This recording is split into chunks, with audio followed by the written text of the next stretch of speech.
Moro! Täällä ollaan nyt vähän toinen jalka hiihtolomalla ja pöydät notkuu kaikkia projekteja, että täällä on tää laserhomma on levällään. Siitä sais alkaa kasaileen noita lisäosia, mutta siinä on mopon navigaattorikin on jo nostettu pöydälle, kesä alkaa tulla. Mutta eiköhän tänään nyt tehdä kuitenkin sillain, että se vetään nyt koodaustossut jalkaan ja lähdetään kattoon tää logiikkahomma tästä oikein kunnolla käyntiin, että saadaan sinne valot vilkkumaan ihan ohjelmallisesti. Et pistetään sinne virrat päälle nyt ja lähdetään kattoon tuosta nyt GX-Worksillä, että saataisiko me yhteys maailmaan ja ohjelmointi alkuun. Nyt oltaisiin täällä koneella. Siinä on GX-Works nyt ruudulla ja vilkastaa ensimmäisenä tuo yhteys, että siellä on homma kunnos. Ja. Elikkä se menee nyt tosiaan, että se on tuolla verkossa tuo logiikka ja sinnehän näyttäisi yhteys pelaavan, että sehän viimeksi viriteltiin kuntoon, niin nyt ei sen kanssa ihmetellä sen enempää. Katsotaan vähän semmosia hommia, että ensinnä käsin pakko-ohjaus, että saataisiin törkättyä tuosta vähän tuloa päälle, nähdään syttyykö valo. Ja sitten voisi olla, jos saataisiin vähän nimettyä lähtöjä, koska siitä ei tule yhtään mitään, jos niitä pitää aina muistella, että onko ne Y0, Y1, niin että saataisiin nimiä lähdölle ja sitten se, mikä silloin ihan aluksi oli ensimmäinen tavoite, että saataisiin tehtyä ohjelma, että jos tuo vääntövipu, eli tämän kytkimen kun kääntää tänne näin, niin sitten olisi ajatuksena, että kun tuosta painaa, niin sinne syttyy sitten valo tuohon nappiin, ja jos kytkin on näin, niin silloin ei syty ja sitten se sammuu, kun se kääntää, mutta katsotaan. Alright. Yhteys on kunnossa ja sitten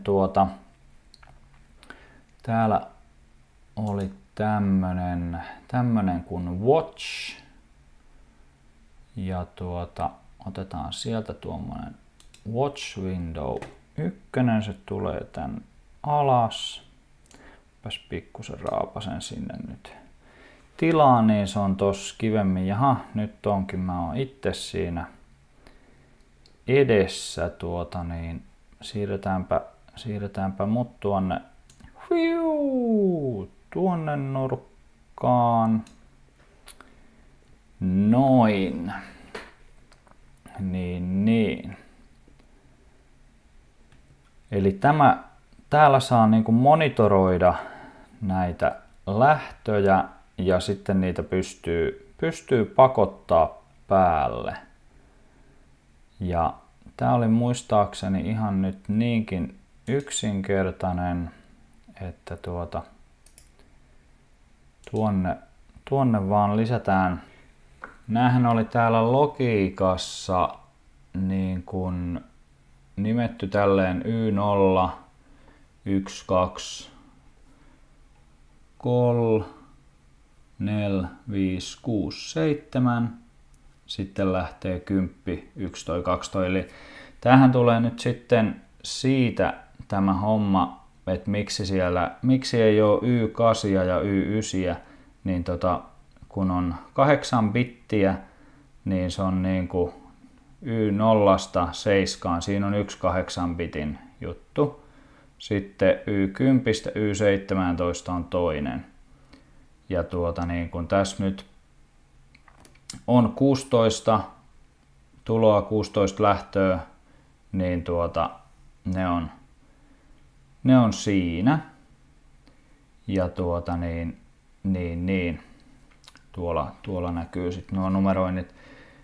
Elikkä ne menee aina niin kuin 8 bitin ryhmissä.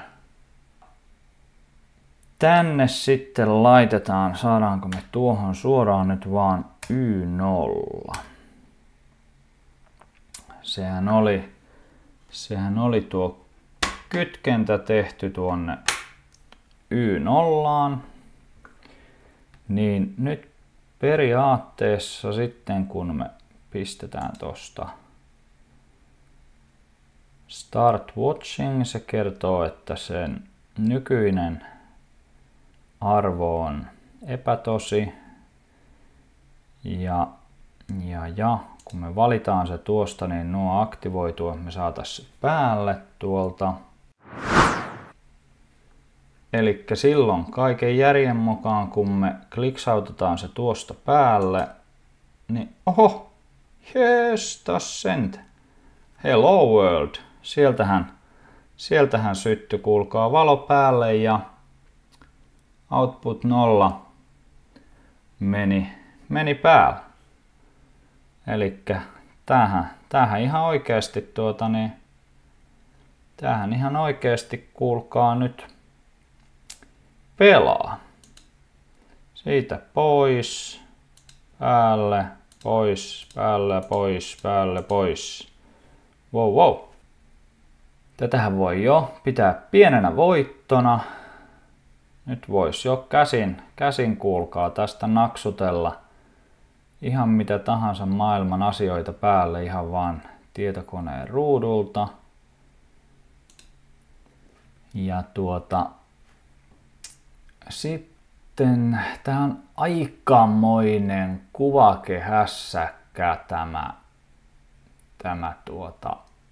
käyttöliittymä, että tässä kyllä näkyy niinku semmonen, että näitä ei hirveästi niin kuin, miten sen nyt kuvailisi, sitten tavalliset ihmiset käytä. Et jos joku TikTok, Instagram käyttöliittymä näyttäisi tältä, niin ei siellä olisi niinku tasan ketään. Ja tämähän näkyy aika paljon. Mähän sen tiedän hyvin, kun toimin puusepän koneiden kanssa paljon, joka on niinku hyvin marginaalinen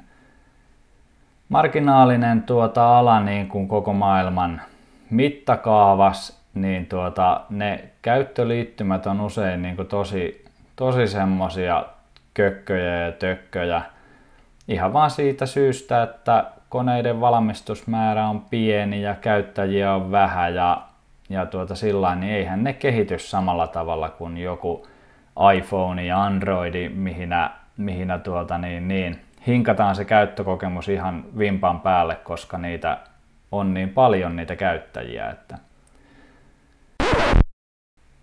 sitten voitaisiin yrittää nimetä niitä lähtöjä, tuloja sieltä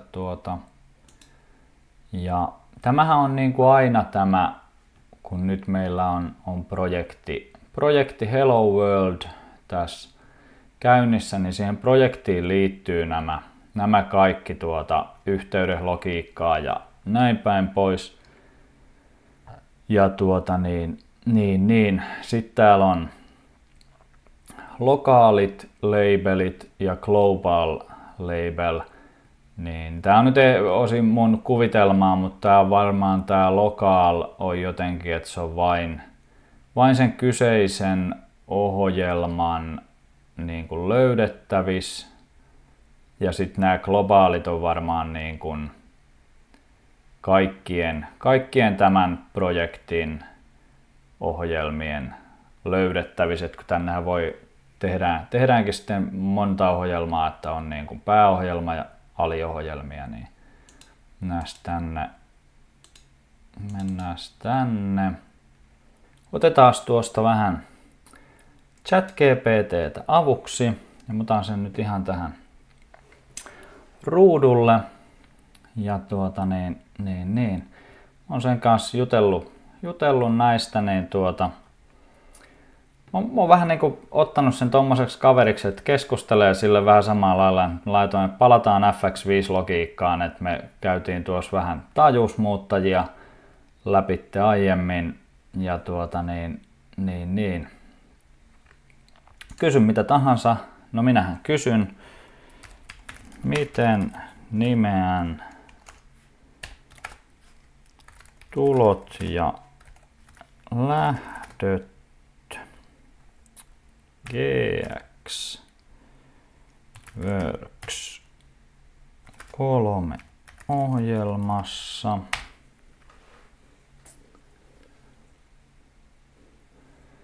Niin. Katsotaan minkälaista vinkkiä sieltä tulee.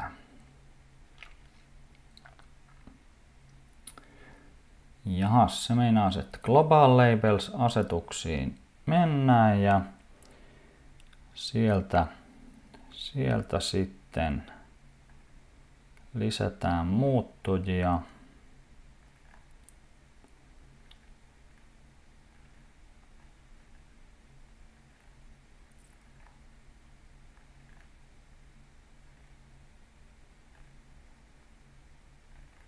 Ja sitten se neuvoo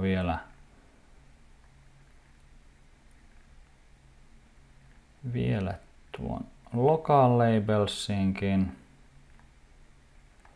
On kyllä aika huimaa, kun on niinku tässä tietokoneella mukana tämmönen kaikki tietävä kaveri, jolta voi kysyä niinku ihan mitä vaan. Ja vähän niin kuin olisi koko ajan yhteys johonkin joka ainakin tietää paremmin kuin itse. Tai ainakin yrittää arvata jotain. Elikkä mentäis siis Global Labelsiin ja sinne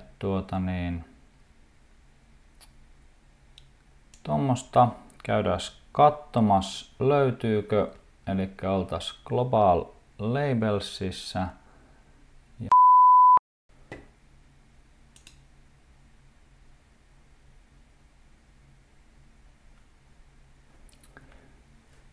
Joo, kokeillaan sinne, että jos label name olisi nyt sitten ihan vain tuosta painikkeen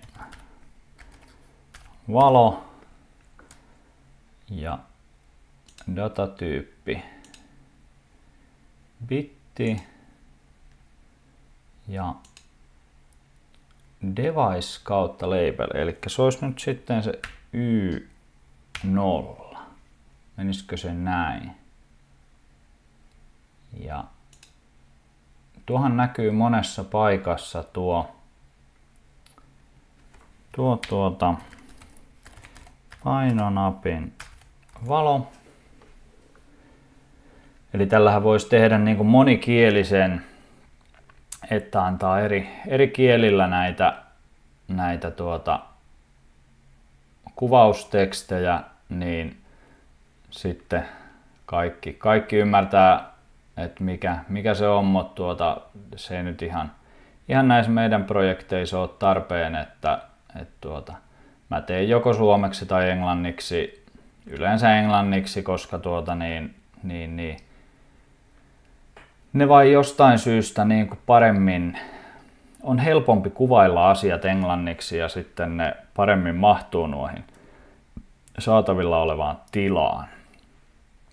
Ja sitten tietysti, että jos tekee jotain semmoista, joka saatetaan joskus myydä, jos se myydään ulkomaille, niin sitten se on kivempi, että siellä on englanniksi tehty nämä, niin sitä pystyy sitten joku siitä jatkokehittämään. Painetaan siitä koittaa check. Ei löytynyt virhettä. Mitäs se sanoo tää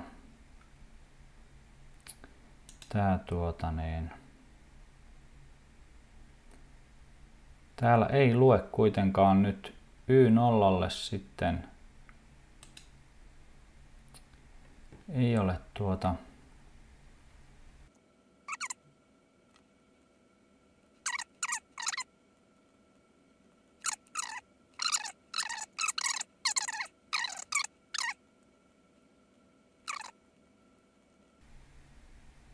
mä jotenkin nyt en oo ihan vielä, jotenkin en oo nyt ihan tajunnut tätä logiikkaa, että mikä tällä, mitenkä näitä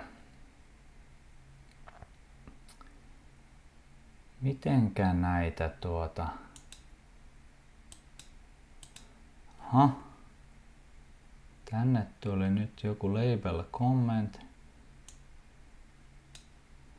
Mutta onko se nyt niin kuin, onko tää nyt oikein kirjoitettu sitten, että device kautta label? Jotenkin niin kuin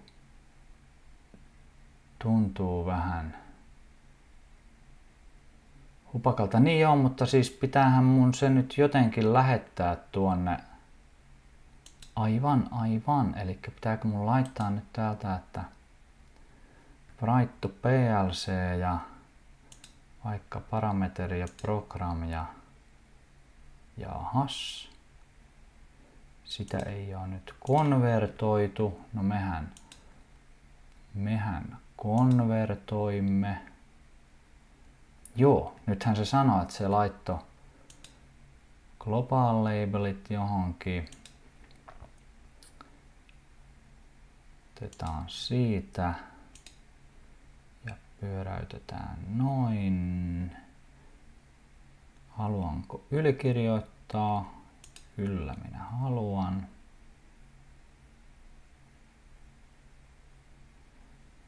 Sinne meni, jotta kolahti. Aika monimutkainen kuvio tavallaan, tai ei tää varmaan oikeesti ole niin monimutkainen, mutta mä en nyt vain mä en oo nyt vaan saanut siitä jujusta kiinni, että mikä tässä on se logiikka, mitenkä tämä pelaa, mihin ne, onks ne nää, mikä device kautta label, jos me laitetaan siihen check, ei löyty virheitä. No sehän on tosi kiva juttu, että ei löydy virheitä. Ja mutta mun mielestä se pitäisi nyt sitten täällä näkyy, panen taas updatea. Tämä toimii täältä edelleen, mutta täällä ei näy nyt Y0 sitten tätä. Täällä ei näy Y0 nimeä.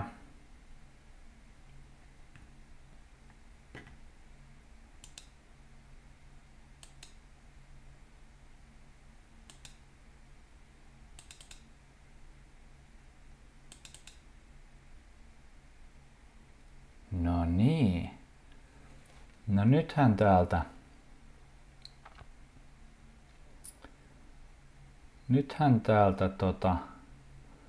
löytyi tämmönen lista.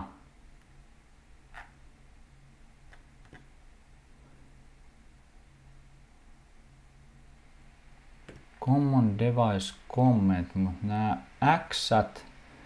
X:t on tuloja ja Y't on sitten lähtöjä. Mä olisin nyt halunnut noita lähtöjä tässä kohtaa. Jos mä laitan tonne Y0. No nyt sieltä tuli Y-lista ja jos me laitetaan tolle Y0 nyt tuonne sitten, että se on tuo painonapin valo. Saakohan näissä olla tyhjiä välilyöntejä.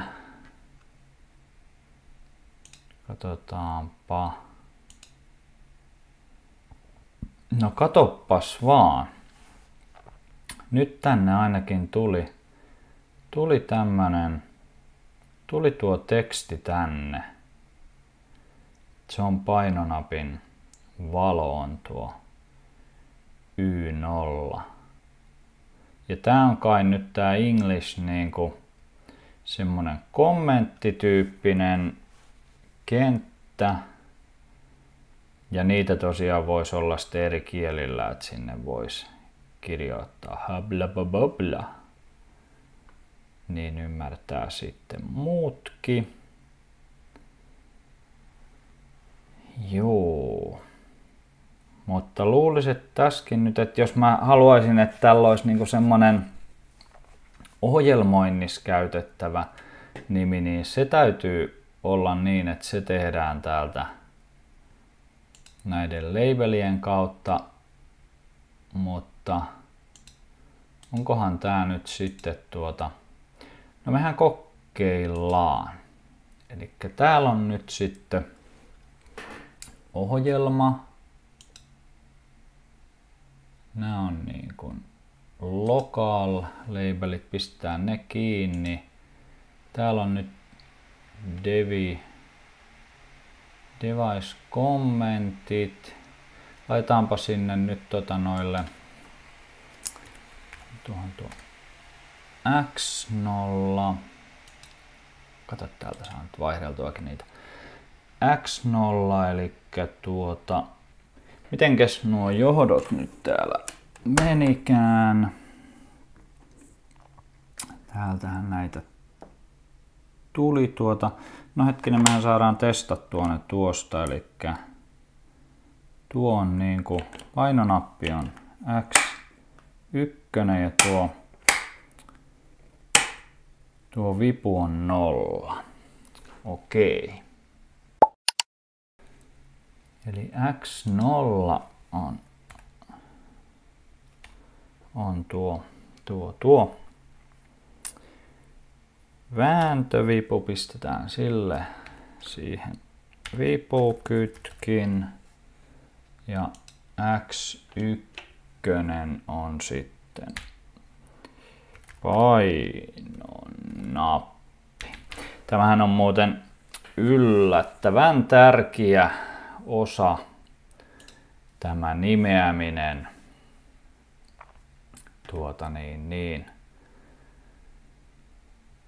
Sitten kun oikeasti jotakin tekee ohjelmaa, niin siinä kampittaa kyllä itsensä aika äkkiä, kun pistelee nimiksi kaikkia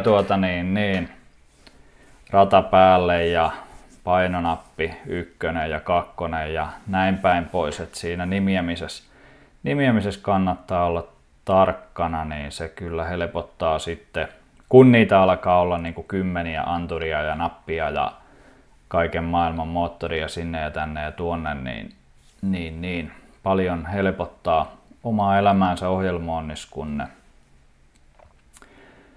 on järkevästi nimetty ja mieluummin vie vaikka joku Google Sheets-taulukko siitä, mitä on helppo vaikka kännykästä vilkaasta samalla, niin pysyy sitten aina kärryillä, että mikä on mitäkin.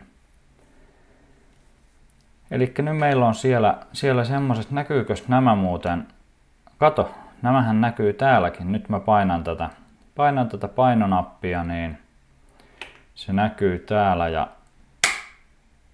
ja täältä samoin tuo.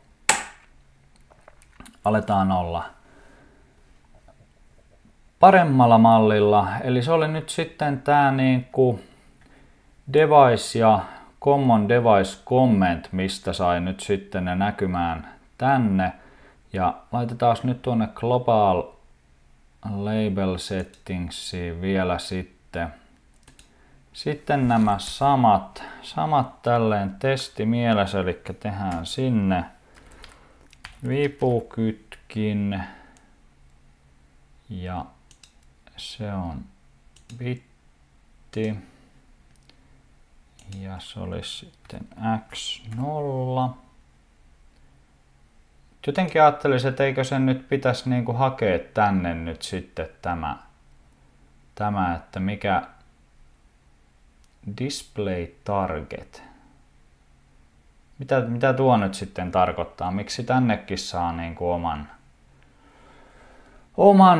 oman nimen? No, ehkä se meille tässä valkenee niin. Sinne laitetaan painonappi. Oksaakko näet? Sekin on bitti. Se on X1. No niin, sieltähän se bitti löysi sinne tiensä. Kun tuossa sanotaan, että device kautta label, device name. Joo. Kyllä mä nyt jotenkin niin näkisin, että tää olisi ihan oikein. En tiedä nyt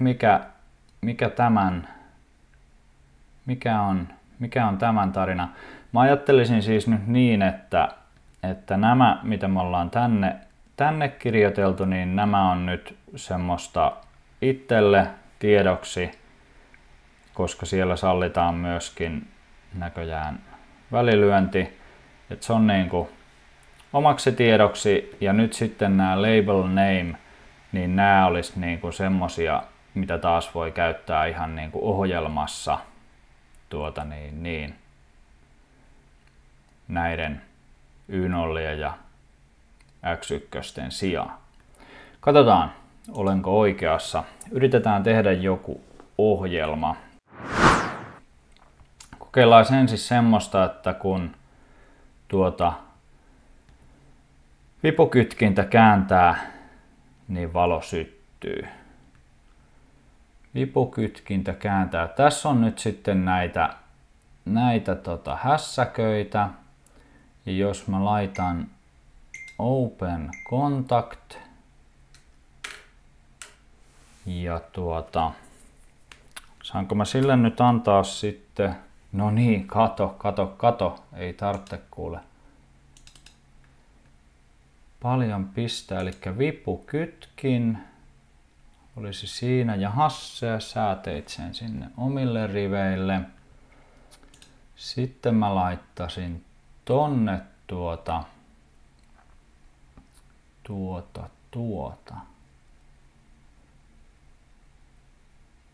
Se olisi varmaan toi coil.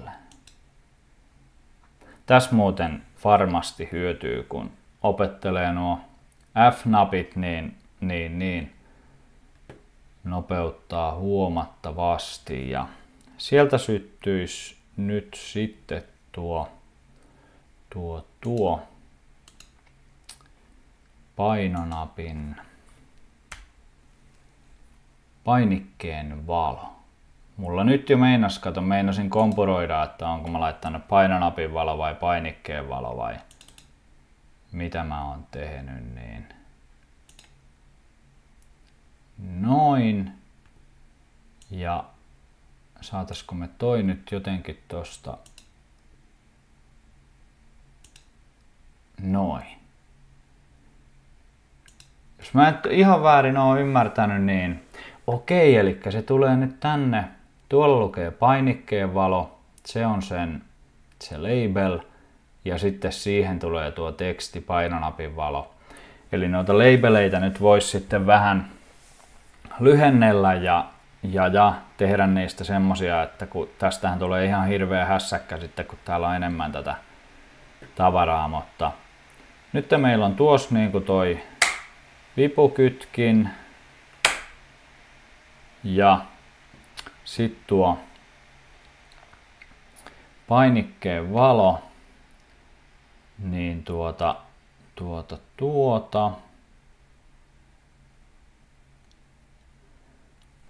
Sitten kai ei muuta kuin täräytetään tuolta. Sehän jostain saa semmoisen monitorointi, start monitoring. Jos vetään semmonen... Jahan, no niin, Rami. Konverttia. Tästä näköjään tulee semmonen, mitä pitää napsutella sitten koko ajan. Start monitoring, eikö se nyt oo semmonen niinku, että se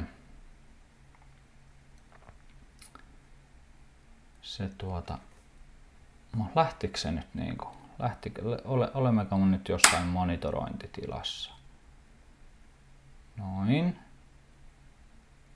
Vipukytkin meni päälle, kun monitoroidaan, mutta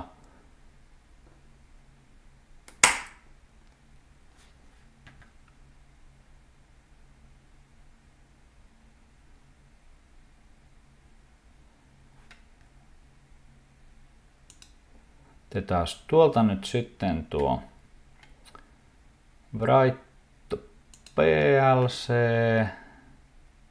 ECQT yes.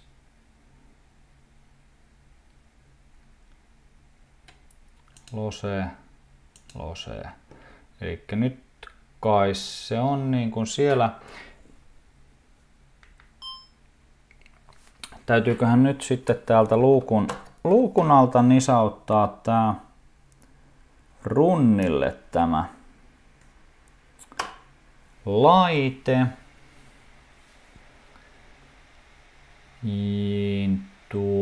Tuota.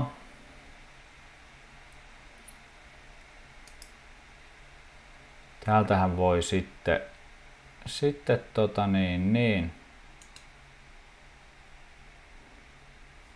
täältä ohjelmastakin muuttaa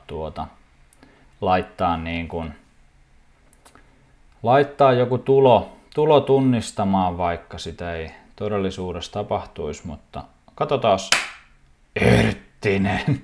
Herttinen. No niin.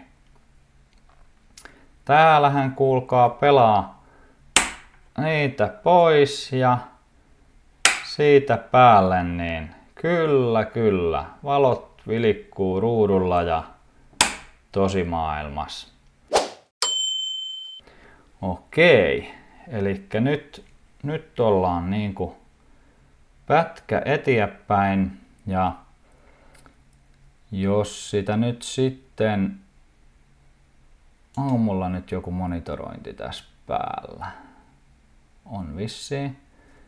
Elikkä nyt me haluttaisiin sitten tuo vipukytkin vaihtaa tuosta painonapiksi. Joo. Mitä sä nyt selität? Eikö mä saan nyt vaihtaa siihen? Find. Sä haluat etsiä. Mä haluan nyt jotenkin muokata tätä. Onko mulla nyt vielä joku...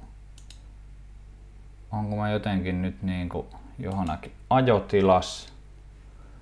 Pitääkö mun olla johonkin muussa tilassa? Vai?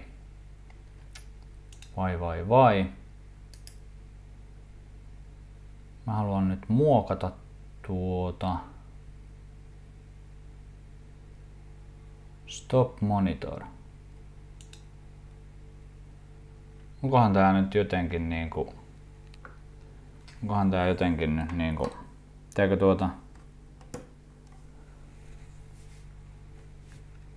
Kuten huomaatte, niin olen hiukan aloittelija tämän asian suhteen ja räpellään sitä sun tätä ja sen takia haluankin tehdä sen täällä tällaisten jonninjoutavien nappien ja valojen kanssa, että en aiheuta mitään vahinkoa.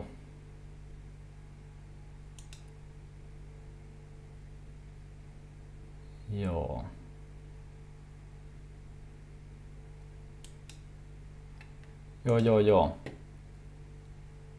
Read only. Miksi olemme read only? Mistä mä pääsen nyt takaisin? Mä haluan Muokata. Minä tahdon muokata. Saanko mä nyt muokata? Onko mä laittaa tänne nyt? Mä olisin nyt vaihtanut tuon. Mut kun sä oot vaan etsimässä. Eikö voida, eikö passaiset tuota. Ei. Ei.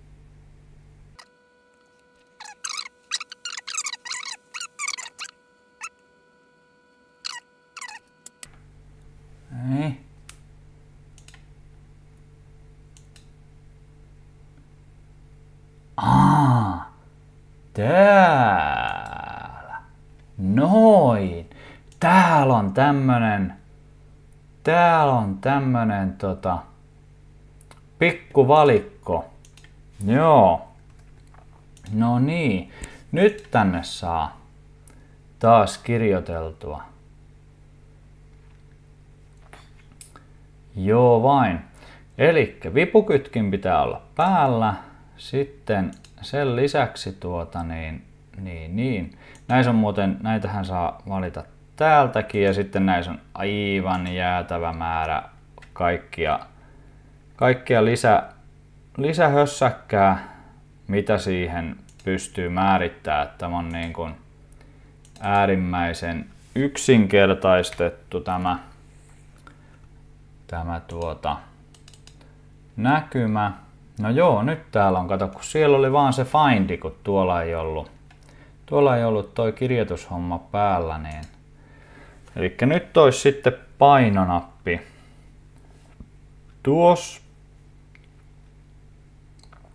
Eli nyt vipukytkin on auki, kun sen pistää kiinni ja sitten painaa painonappia, niin sitten pääsee sähkö kulkemaan valoon.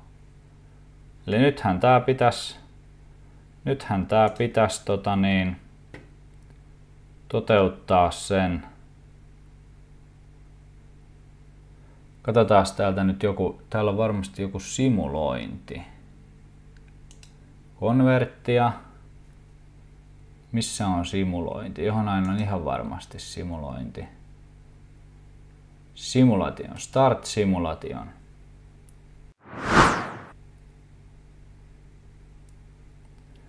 Eli tätähän voisi tehdä tätä ohjelmointia ihan kokonaan ilmankin laitetta. Mutta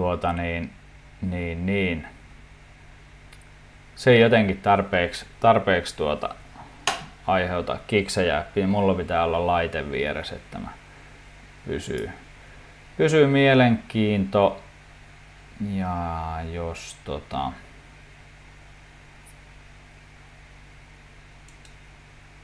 täältä, mites ton nyt saa? Joo, miten mä saan nyt sen?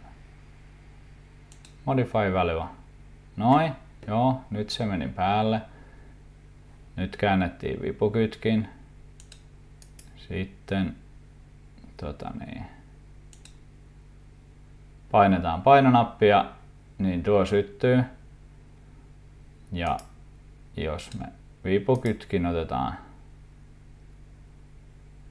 pois, niin valo sammuu, vaikka nappia painettaisiin. Yeah. Olen melko varma, että tämä toimii. Ja onkos mulla on täällä nyt tänne loikkas tämmönen pieni simulaattoriruutu, tuonne meni toiselle ruudulle. Pannaan sieltä nytten stoppia ja resettiä ja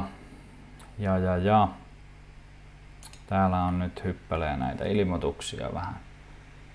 Pitkin poikin ruutuja, mistä simulointi lopetetaan. Stop simulation. Lähteekö se siitä pois? Lähti. Ja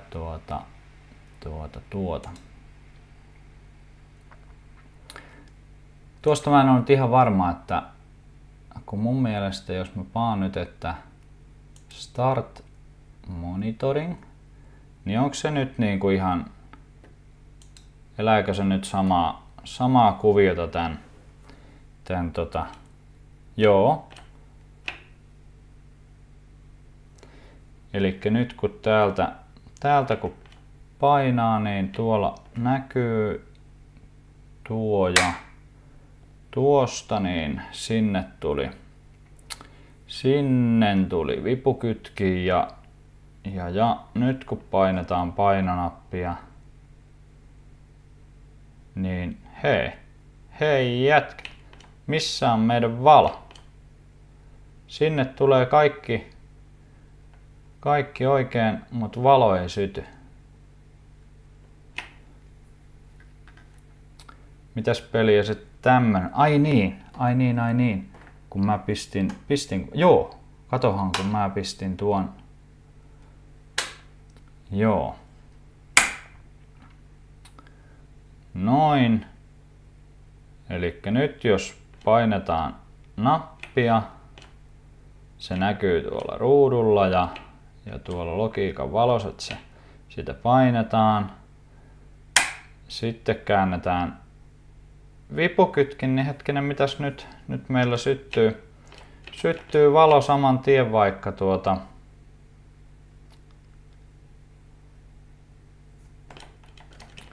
vaikka nappi ei ole painettuna. Eli tässä on nyt ihan pientä hiomisen varaa vielä löytyy. Pannaan tuolta stop monitoring ja mistä mä sen nyt vaihdoin? Right. Eli onko täällä nyt sitten, onko tässä nyt semmonen tilanne, että se jotenkin muistaa, että jos sitä kerrankin on, eikö vai ajaako se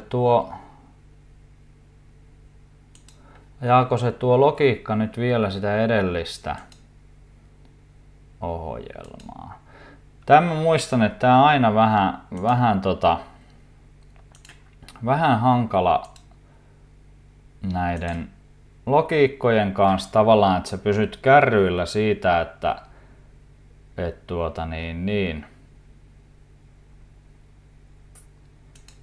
että ne menee ne päivitykset perille ja tavallaan, että sä oot muistanut nyt sitten siirtää sen tuonne ja ajat sitä ajantasaista ohjelmaa, ettei siinä mene joku vanha versio ja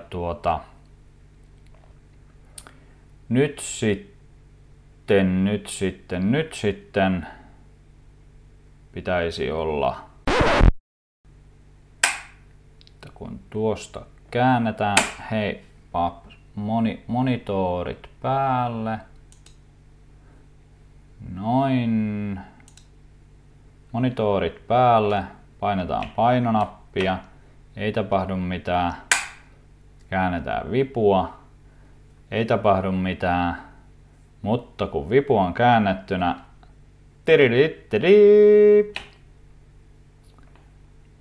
yes. Ja jos nappi on pohjas ja siinä käännetään vipu pois. No niin, nythän on ensimmäinen homma saatu tehtyä, mikä oli meininki, ja ei toi nyt niin kauhean monimutkaiselta näytä. Sen verran on näitä tosiaan päässyt sivusta seuraamaan, että täällä on niinku hirveästi kaikkea säädettävää näillä, että tapahtuuko tämä sitten nousevalla pulssilla, eli nouseva pulssi on se, kun nappia painaa, vai tapahtuuko se laskevalla pulssilla, että kun nappi on painettu ja se nousee ylös, niin silloin tapahtuu jotain, ja sitten just, että onko se niinku semmonen, että tarvii vaan kerran painaa nappia, niin joku niinku jää päälle, ja mä en tiedä saisiko sitten semmosenkin, että toisella painalluksella se lähtee pois, tavallaan tämmönen niinku sysäysrelle-tyyppinen homma, ja siis ihan varmasti kaikkea varmasti saa, ja niin. Eipä muuta kuin mietitään seuraava mietitään seuraava vähän monimutkaisempi juttu. Ja oikeastaan voitaisiin tietysti tämä kokeilla tehdä nyt sitten kans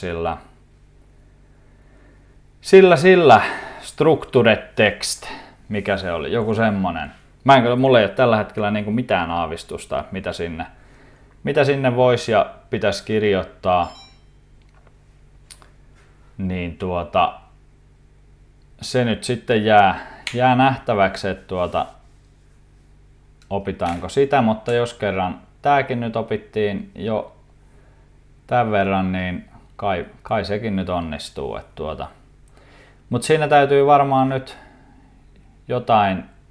jotain tehdä, että pääsee siihen semmoiseen ohjelmointitilaan, mihinkä saisi kirjoittaa tekstiä. Tähän ei nyt ainakaan hirveästi pysty muuta tekemään kuin näitä, paitsi että täällähän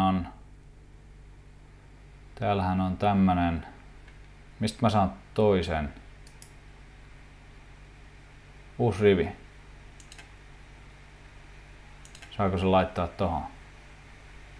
Täällä Insert Inline Structured Text Box.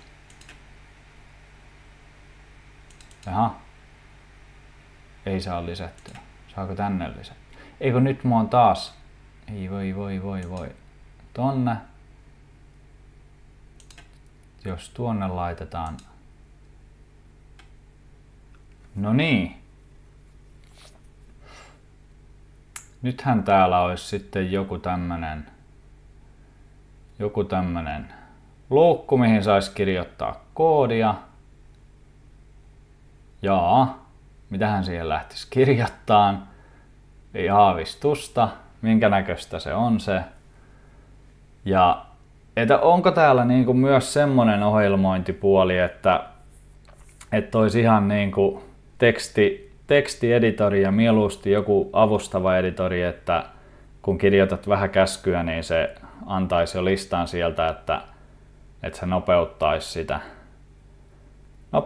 sitä hommaa kautta sitten, että olisi muuten niitä kirjastoja siinä näkyvillä, että ei tarvitse kaikkea muistaa ulkoa. Mutta niin. En tiedä yhtään, että tässä taitaa nyt olla jo videolla sen verran mittaa, että tää oli hieno homma, kiitti kun katsoit ja seuraavaan kertaan. On moro!